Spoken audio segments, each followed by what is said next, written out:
Hello and welcome to Dotto Tech. Nowhere in the digital world have things changed as much as they have in the area of digital photography. We've progressed to the point where everyone can be a much better photographer if they take advantage of the tools that are available. And it all starts with the camera. The advances in camera technology is simply stunning. Then the software that we have on our computers, either Mac or PC, takes center stage. The software is for organizing and modifying our photos and preparing them for sharing, because at the end of the day, the thing that we want to do with our photos is share them. And the best way to share them is to print them out. So the final part is the printer, where we've progressed so far as well. Now, it doesn't matter if you're a rank amateur or a photo enthusiast. The process is the same. The actual tools that we use might be slightly different, but the process is the same. So today we're going to look at the world of digital photography from a few angles. Now, it doesn't matter if this is your camera of choice, a great point and shoot, or if you roll with a DSLR like this one. The basic tools and techniques are pretty much the same.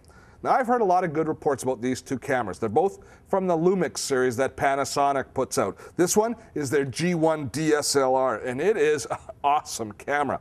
But my camera of choice is the point and shoot, because I'm all about instant gratification and I don't want to work too hard for my pictures. So I was quite intrigued by the DMC FX150. It's been a while since we showed you the bells and whistles of the current crop of digital cameras, and to be honest, I haven't been paying that close attention to the digital camera world for a little while. But look what they've come up with while I've been paying attention elsewhere.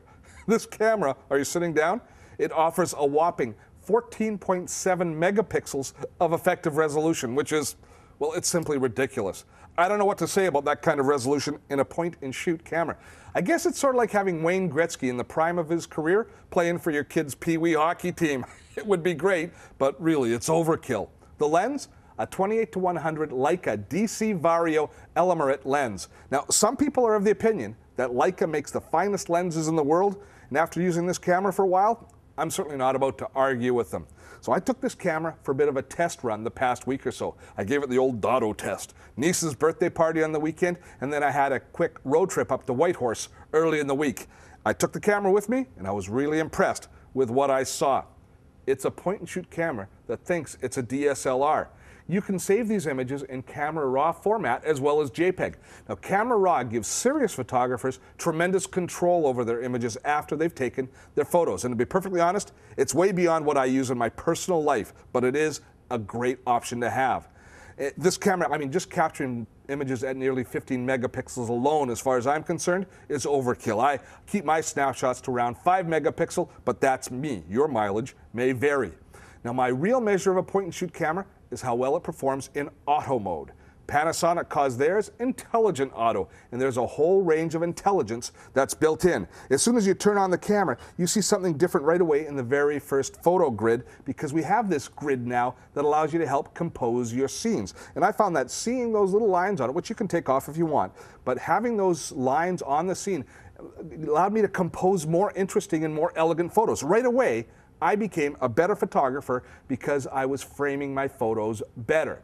They've also got intelligent exposure, which helps prevent photos from being over or underexposed, and the quality that you get as a result is phenomenal. They have digital red-eye correction, which most cameras now have, but then we get into some of the really fancy features. One of them is called Mega OIS, in which gyrosensors detect any shake in your hand, and then they actually compensate within the lens system to keep your photos really crisp and clear and not having blurry images due to your hand shaking. Another really advanced feature is intelligent ISO, and this is a lifesaver as far as taking pictures of your kids at, say, things like soccer games. It detects if the subject in the photo is moving, and that changes the ISO settings and the shutter speed accordingly, meaning you don't get blurred photos. You're going to end up with a lot more usable photos as a result. It also has intelligent scene selector, which senses the ambient conditions and then automatically selects the appropriate scene. For portrait photography, night mode, ultra bright light like beaches and sun pictures or snow pictures, and it adjusts for those modes. Now, to be honest, most digital cameras, most point-and-shoot cameras, have those scene modes, those presets already put in the camera, but most people just leave it on auto. They don't bother going through and actually setting the mode. So having the camera automatically change the mode is going to give you a lot better photos as you move along. And the final feature that I want to tell you about, face detection. It actually detects up to 15 faces in a frame, even if they're moving about. And then what it does is it selects the optimal focus and exposure settings so the faces come out clear. And if you think about what you want to use your camera for, it's usually taking pictures of people. So it stands to reason that the faces in a photo should be the things that are the star of the photo, in focus the most and most properly lit. So it makes sure that we have that happen. And again, it makes you a better photographer. It has about a 3.5 times zoom lens, and it has a video mode which will record video in HD. Now, when you start using this camera for recording family videos, I think you're going to be really happy with the results.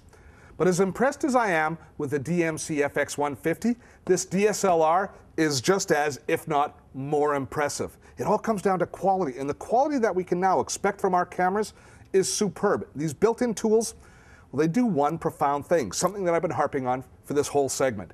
They make us better photographers, and being a better photographer makes us want to do more with our photos. And we'll show you just how to do more with your photos when we come back. Blogs, podcasts, streaming video, you can find it all on our website. Check it out at dottotech.com.